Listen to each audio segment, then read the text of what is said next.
Gimana kabarnya Pak? Alhamdulillah. Sehat ya, oke. Baik Pak, seperti yang sudah kita janjikan kemarin, sebelumnya saya ucapkan terima kasih karena Bapak sudah mau menyempatkan waktu untuk ada beberapa pertanyaan, wawancara lah istilahnya Pak ya, untuk memenuhi tugas saya di pendidikan guru penggerak. Nah, jadi Pak, ini kami telah sampai di modul 3, yaitu mengenai pengambilan keputusan kebijakan kepemimpinan sesuai dengan nilai-nilai kebajikan. Nah, jadi biasa kan kita kalau di sekolah tuh ada aja masalah ya Pak ya? Ya ada masalah. Nah, jadi kita langsung aja ya Pak ke pertanyaan. Oke, baik Pak. Jadi selama Bapak menjabat menjadi kepala sekolah kan tentunya ada Bapak temukan kasus-kasus ya Pak, baik itu kasus di anak ataupun di pendidik ataupun yang lain lah. Nah itu biasanya dari kebanyakan kasus yang Bapak alami itu, apakah itu merupakan dilema etika atau rujukan moral?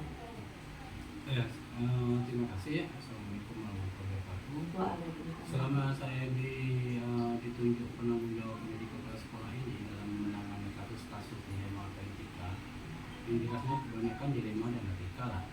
Etika. Dilema dan etika ini kan kita harus hati-hati dalam mengambil keputusan. Jadi selama ini saya dalam mengambil keputusan itu adalah tentu saja dengan melihat kondisionalnya, kondisi daripada kejadian itu pada saat itu. Kalau seandainya kejadiannya itu udah bisa ditangani ya saya tangani langsung. Tapi kalau seandainya kejadian itu pada saat kejadian itu yang begitu rumit, yang tidak bisa dilakukan dengan sendiri, tentu saja saya harus berkoordinasi. Jadi tergantung kondisional lah, kondisi ya, tergantung kondisi kejadian di sekolah. Sebab di dalam etika dengan apa tadi? Dilema etika atau rujukan moral. Dilema dengan etika ini kan istilahnya benar kita lakukan tapi belum tentu benar orang lain mengatakan.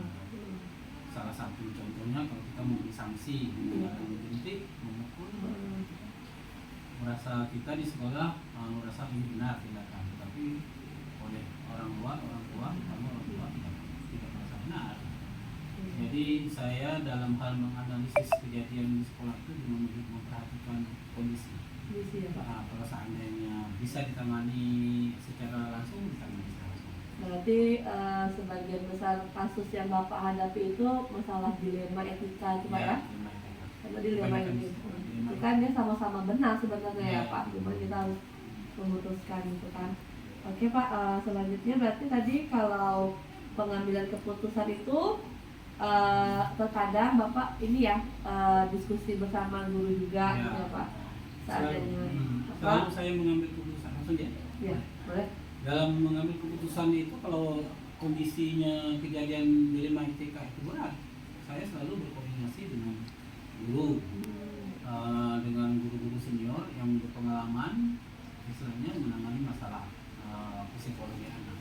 Jadi saya mengadakan koordinasi terlebih dahulu dengan guru-guru, khususnya di sekolah kan ada tenaga tas, dewan guru. Jadi saya mengadakan koordinasi terlebih dahulu dengan pihak sekolah dengan musyawarah. Jadi begitulah untuk mengambil keputusan. Jadi tidak bisa saya mengambil keputusan secara sepihak. Contoh, kalau saya menurutnya anak ini terlampau mau dikeluarkannya di sekolah tak bisa. Jadi harus dibicarakan dulu bagaimana tingkat daripada permasalahan ketika dimana. Jadi memang selama ini, selama pengalaman saya menjadi kepala sekolah, memang dilema etika itu memang sudah diriset lah ketika anak-anak kita. Jadi malum lah saya sebagai manusia bukan malaikat, ada emosinya. Tapi dalam hal-hal seperti itu tentu saya yang pelik saya koordinasi atau musyawarah dengan dewan guru atau bersama dengan tenaga administrasi sekolah dalam hal mengambil keputusan. Jadi Pak, selanjutnya hal-hal apa yang Bapak anggap efektif Pak untuk mengambil keputusan itu? selama Bapak menangani kasus itu? Kalau mengambil efektif, kalau menurut saya itu dengan musyawarah itu. Oh, Efektif. iya. Tapi di dalam musyawarah itu mungkin bertentangan dengan saya gitu kan. Itu saya tidak berfokus pada hasil musyawarah kan. Oh, iya. Nah, jadi saya misalnya pilah-pilah. Pilah-pilah. Menurut saya ini memberatkan, misalnya memberatkan kepada wali murid atau anak yang bersangkutan. Jadi hasil yang paling efektif itu musyawarah. Nah, musyawarah itu kalau tidak mempan dengan wali murid, dengan orang tua, dengan komite sekolah, didudukan dengan orang yang berkompeten lah,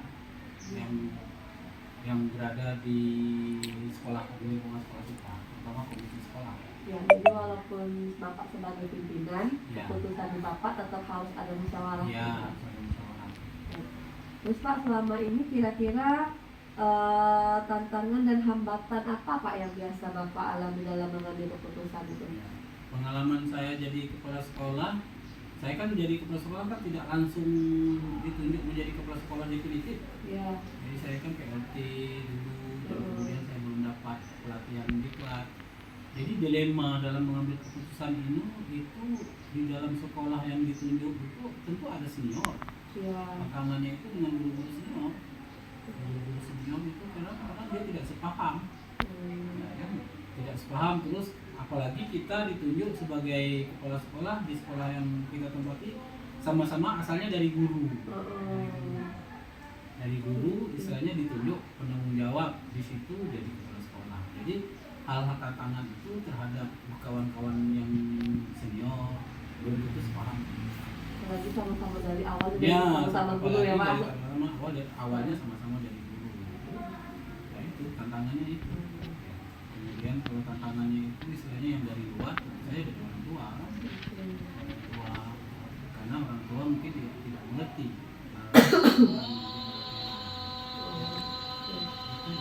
Jadi Pak, tadi tantangannya ada guru senior gitu Pak ya. Ya.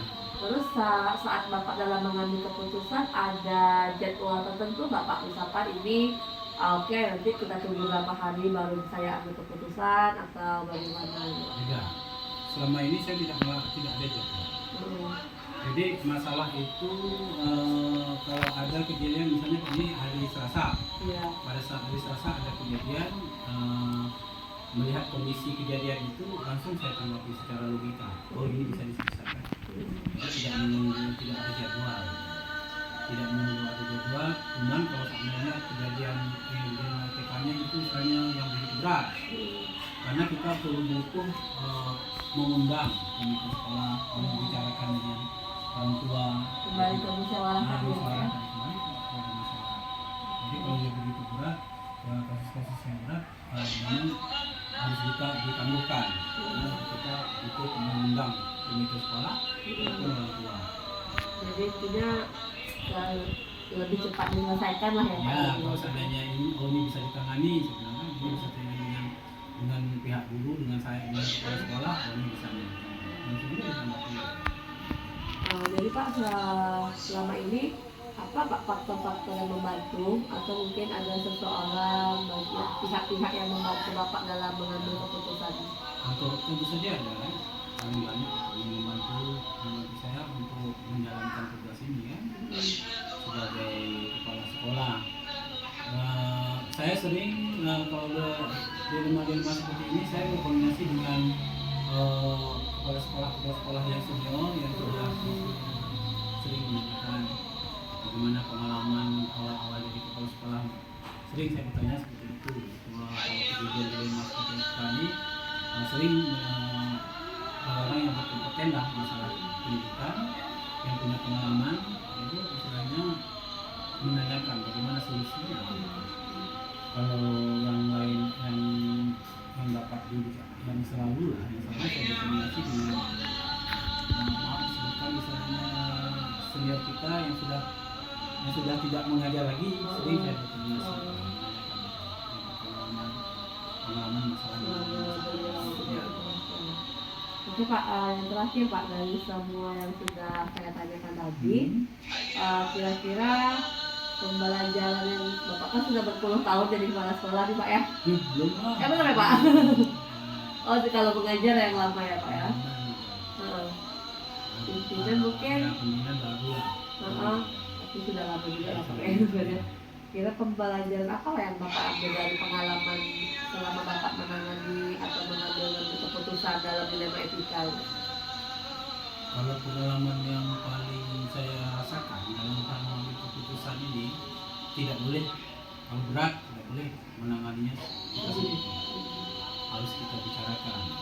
Ini yang penting di dalam hal ini titik beratnya pada musyawarah. Pembelajaran musyawarah itu sangat penting. Jadi sehingga kita tidak dicemooh sama kawan-kawan di dalam sekolah itu. Nanti misalnya jangan sampai nanti terucap kan itu misalnya bapak yang gitu. Jadi kita kemarin keputusan ini bapak kan ada saya mana sampai jadi musyawarah. Jadi keputusan apapun harus kita bicarakan. Tapi kalau seandainya secara logika oh ini saya bisa nih menangani masalah ini, bisa nih selesai. Contoh yang saya bisa lakukan itu kalau seandainya anak-anak disuruh ngumpul tidak mau hari ini bisa diselesaikan selesai. Lambat ngumpul kan itu kan dilema tuh. Iya. Dilema tuh bagi guru-guru kan. Ya misalnya mereka tidak merasa sungkan guru-guru kumpul masih duduk, jangan duduk masih duduk. Oh ini bisa ditangani. Tapi pada intinya selama saya dalam memimpin ini jadi guru juga lah. Selama jadi guru itu kita memang harus musyawarah. Tidak bisa kita berjalan sendiri. Istilahnya itu di dalam sekolah ini ada namanya teamwork ya, tim kerja. Jadi sebenarnya ya yang namanya manusia tidak selamanya benar ya. Nabi aja salah gitu kan. Jadi kita harus ada banyak koordinasi dan musyawarah. Pada intinya seperti itu. Jadi Pak kalau boleh saya menarik kesimpulan dalam mengambil keputusan itu intinya kita bermusyawarah. Dan keputusan yang kita ambil itu sudah kita bicarakan sehingga ibaratnya komunitas di sekolah kita udah tahu semua gitu ya. Jadi nanti nggak ada saling tidak saling menyalah-nyalahkan. Oke, baik Pak, saya rasa cukup tanya jawab kita hari ini. Nanti lain kali seandainya mungkin ada konsultasi lagi boleh ya Pak ya? Boleh, siap. Baik Pak, sebelumnya sedikit banyak saya ucapkan terima kasih ya Pak ya. Selamat siang Pak. Assalamualaikum warahmatullahi wabarakatuh. Waalaikumsalam.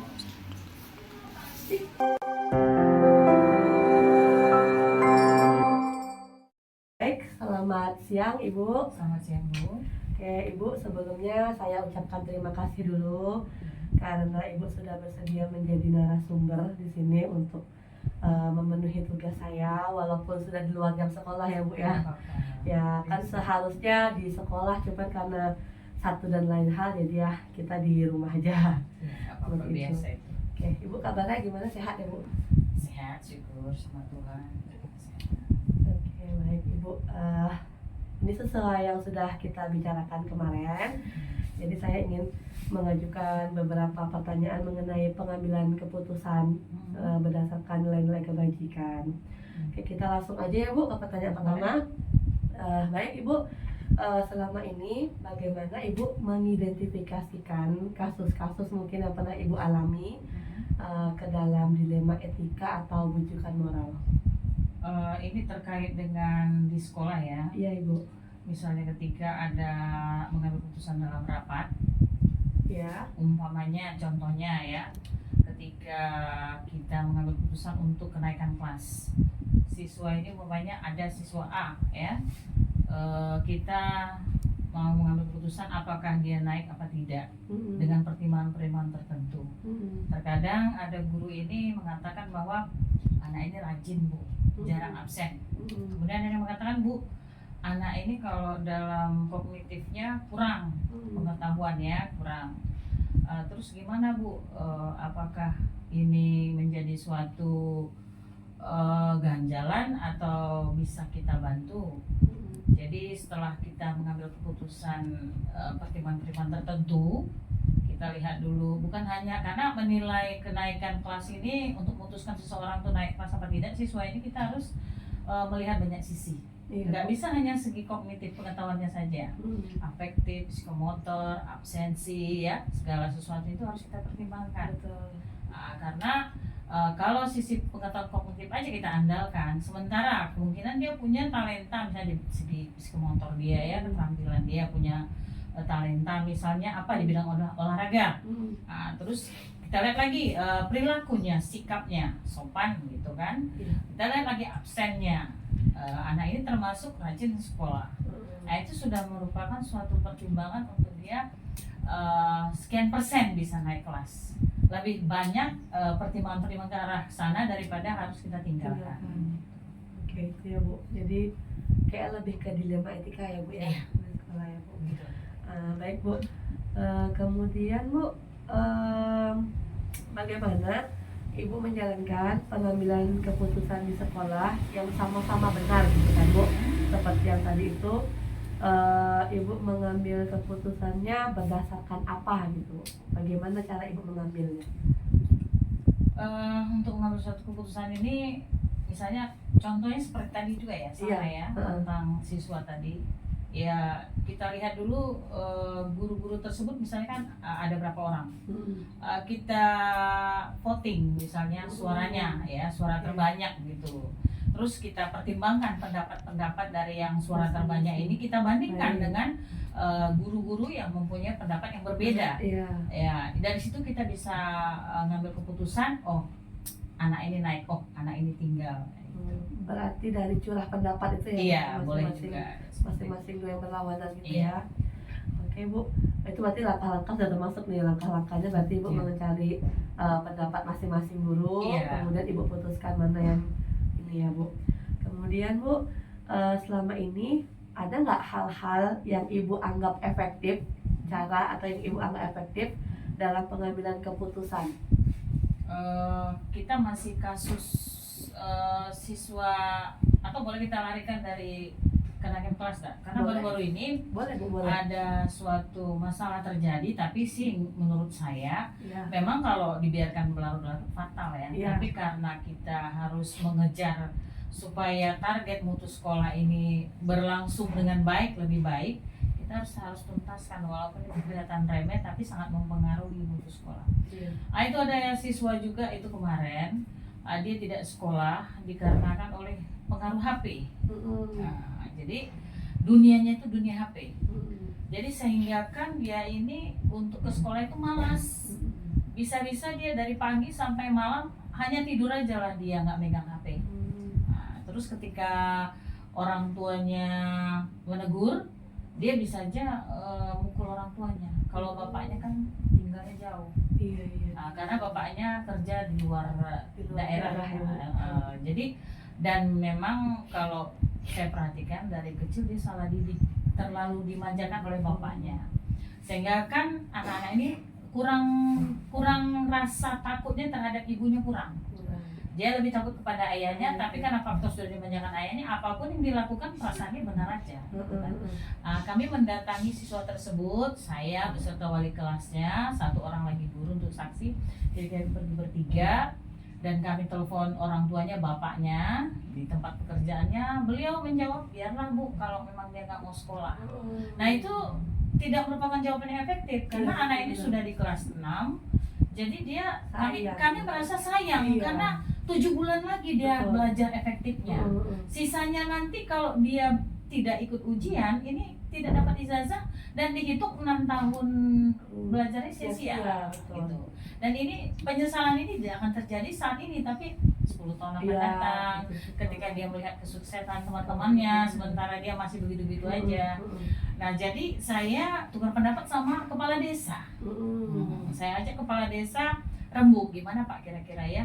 Saya ajak guru-guru juga rembuk. Nah, jadi jawaban mereka, dan memang ini sudah pernah saya lakukan juga di tempat tugas yang lama, daerah Cukas, Cukas. Saya minta tolong ke Pak Babin. Waktu di Cukas ke Pak Babin. Nah, ini saya minta tolong ke Pak Babinsa. Nah, jadi kalau Babinsa kan angkatan darat ya, kalau Babin kan kepolisian. Jadi sudah pernah saya praktekkan itu di Cukas, berhasil. Dan ini saya praktekkan di daerah tugas yang sekarang di Tinjul, berhasil. Tapi saya ceritakan dulu alurnya. Jadi kami rembukan dan saya bilang bagaimana kalau kita minta tenaga dari Pak Babinsa untuk menjenguk anak tersebut. Karena kami pergi, beliau anak ini sembunyi di kamar mandi. Oh, baik. Dia nggak mau keluar. Jadi kita nak bujuk pun nggak mungkin ke kamar mandi kita Iya, sosor gitu betul. kan. Nah sekali mamanya bujuk, mamanya pula yang diteriakin dia, gitu, dimarahin gitu. Wah ini nggak benar. Jadi kami pulang dengan tangan kosong lah ibaratnya, tidak ada hasil apa-apa. Iya. Nah jadi sesudah itu kita minta tolong ke Pak Babinsa. Akhirnya Pak Babinsa mendatangi siswa tersebut dengan secara pribadi lah, Iya. tidak rame-rame karena Iya. takutnya anak ini ketakutan gitu. Nah, jadi Pak Babinsa membujuk dan besoknya anak tersebut sekolah sampai sekarang. Berarti itu efektif ya Bu, Iya. melibatkan apa yang terkemuka di suatu tempat lah ya. Iya, kemungkinan dia bisa jadi ada rasa segannya, takutnya terhadap Pak Babinsa tersebut. Ya. Nah, itu yang pengalaman yang bisa kami ambil setelah rembuk lah dengan guru-guru maupun dengan Pak Kades. Saya selalu rembu ini dengan Pak Kades maupun dengan guru-guru, bukan apa, karena Pak Kades adalah pemerintahan desa setempat. Iya. Jadi wajar kalau dia ingin penduduknya itu anak-anaknya maju begitu. Itu aja. Berarti yang Ibu anggap efektif ya. Iya, iya. Terus Bu, selama mengambil keputusan tuh mungkin tantangan apa yang pernah Ibu alami? Terkadang ya kalau kita dari orang tua umpamanya, seperti tadi lah kita bujuk ya, orang tuanya kan tidak sekolah pun biar aja lah. Tidak mendukung ya Bu ya. Jadi kurang mendukung. Sementara kita sebagai pendidik kita tahu apabila masalah ini terjadi, penyesalan anak ini di 10 tahun akan datang. Mau jadi apa dia? Itu akan menambah suatu kekurangan terhadap kita sebagai pendidik. Kita kurang berhasil berarti ya untuk memajukan pendidikan tersebut, dan itu akan menurunkan persentase kelulusan daripada siswa. Selain itu masa depannya juga akan menjadi suram. Ya memang kita nggak tahu takdir seseorang, Ya. tapi alangkah baiknya kalau seperti sekarang ini anak-anak ya kita ajak untuk mengerti bahwa pendidikan itu penting. Dan juga pemerintah emang udah menggalakkan wajib belajar. Iya, karena kan tidak dipungut biaya apa-apa. Iya. Buku-buku apa saja kita Udah semua gratis. sediakan. Tinggal yang Bahkan beasiswa juga kan ada. Jadi tinggal yang penting kita sehat gitu ya Bu. Iya. Oke Bu, baik Bu. Mungkin tantangannya itu, terus saat Ibu mengambil keputusan nih, misalkan ada suatu kasus, nah itu apakah Ibu putuskan saat itu juga, atau mungkin Ibu ada jadwal satu waktu, oh nanti kita selesaikan, atau bagaimana? Kalau saya secara pribadi ya untuk mengambil suatu keputusan itu saya merenungkan dulu sendiri apa sih langkah-langkah saya, karena saya nggak mau terburu-buru. Terkadang keputusan yang kita ambil terburu-buru tersebut kurang bagus. Apabila kita berikan waktu, jangka waktunya 2 hari lah baru kita selesaikan masalah ini. Kita lihat dulu apakah urgent sekali, lihat kadar masalahnya gitu kan. Kalau memang ibaratnya bisa masih kita membutuhkan ruang untuk berpikir, nah kita berpikir dulu. Saya secara pribadi baru nanti saya ajak guru-guru untuk membicarakannya. Walaupun di dalam hati saya, dalam pikiran saya sudah punya trik tertentu. Tapi saya tetap mengajak guru-guru saya untuk berembuk rapat bagaimana yang terbaiknya. Karena mana tahu dari guru tersebut punya ide-ide tertentu ya. Karena kita nggak tahu kan isi pemikiran seseorang. Pasti akan memberi kecerahan ya untuk sesuatu hal. Oh, berarti Ibu harus ada jeda waktu Ibu merenungkan, Iya. memikirkan dulu, nggak langsung saat itu Nggak juga bisa ya, Bu, ya? karena apa nggak takutnya kurang efektif ya. Betul. Disertai emosi terkadang. Betul, kadang dalam kita marah ya. Bu, Iya. ya. Kemudian Bu, dalam Ibu mengambil keputusan tuh mungkin ada seseorang atau faktor-faktor lain yang mempermudah Ibu untuk mengambil keputusan. Saya secara pribadi ya karena saya ini belum menikah, ya cuman punya ponakan. Iya. Ya saya selalu berdoa aja sama Tuhan supaya Tuhan berikan saya hikmat bijaksana lah gitu. Karena kalau saya mau bercerita kepada siapa gitu kan? Kalau kita di rumah nggak punya, ya saya minta kepada Tuhan berikan saya hikmat bijaksana supaya saya bisa mengambil keputusan yang benar. Karena kalau mengandalkan pemikiran dengan kekuatan kita sendiri, kita itu nggak ada apa-apanya. Intinya selalu minta petunjuk dari yang di Iya, atas, yang Bu, di ya. atas. Baik, ini Bu, pertanyaan terakhir dari semua pertanyaan yang udah Ibu jawab tadi. dari semua pengalaman Ibu mengambil keputusan, kemudian Ibu melibatkan mungkin tadi Pak Kepala Desa atau apa, semua itu pembelajaran pengalaman apa Bu yang Ibu ambil selama Ibu menjabat sebagai kepala sekolah dalam mengambil keputusan? Saya sudah menjabat kepala sekolah dari 2017 sampai sekarang, berarti lebih kurang 6 tahun ya. 6 tahun lebih. 3 sekolah yang sudah saya jalani, pengalaman saya di dalam mengambil suatu keputusan itu bahwa kita tidak bisa terburu-buru. Satu. Kedua, kita tidak bisa mengandalkan pemikiran kita sendiri. Ketiga, kita harus memperhatikan pihak-pihak yang harus kita pertimbangkan. Umpama ya, ke faktor siswa itu sendiri kalau itu berkaitan dengan siswa, ke guru itu sendiri, ke masyarakat, atau ke pemerintahan sekalipun. Karena ini punya efek kemana-mana. Jadi kita dalam mengambil keputusan itu tentu melibatkan kepentingan pihak tertentu. Jadi nggak bisa kita dalam pengalaman saya itu mengambil keputusan secara singkat, terburu-buru, mengandalkan pemikiran sendiri. Tetap harus dirembukan, dipikirkan secara matang efek-efeknya, akibat-akibatnya ke pihak-pihak lain. Oke, jadi kesimpulannya kalau saya bisa ambil dari pembelajaran untuk Ibu ya, dalam mengambil keputusan itu yang pertama tidak terburu-buru, ya Bu ya. Terus yang kedua melibatkan juga pemikiran orang lain. Kemudian yang ketiga itu memikirkan dampak atau efeknya nanti ke beberapa pihak itu apa gitu ya Bu ya. Oke, baik Ibu, saya rasa sekian wawancara saya untuk ini. Sekali lagi saya ucapkan terima kasih karena Ibu sudah meluangkan waktunya. Semoga dari pengalaman-pengalaman yang Ibu ceritakan tuh dapat juga saya ambil pembelajaran juga di sini Bu ya. Sama-sama. Salah satunya saya notice tadi tuh Bu, kita melibatkan orang di luar sekolah itu kayak efektif sekali Bu ya. Itu termasuk saya sudah Salah nonton, satu, Bu, itu ya. sangat bagus loh. Iya. Karena kita nggak bisa di lingkup pihak-pihak sekolah aja. Karena kita ini berada di tengah-tengah masyarakat. Masyarakat itu siapa? Orang tua murid, Betul. komite sekolah, pemerintahan desa, bahkan ulama-ulama desa, tokoh masyarakat itu saya libatkan. Betul, itu salah satu pembelajaran yang saya dapat itu Bu. Iya. Baik. Oke Ibu, terima kasih karena sudah berbagi pengalaman. Sama-sama. Semoga Ibu sehat selalu. Amin. Selamat siang Ibu. Selamat siang. Terima kasih.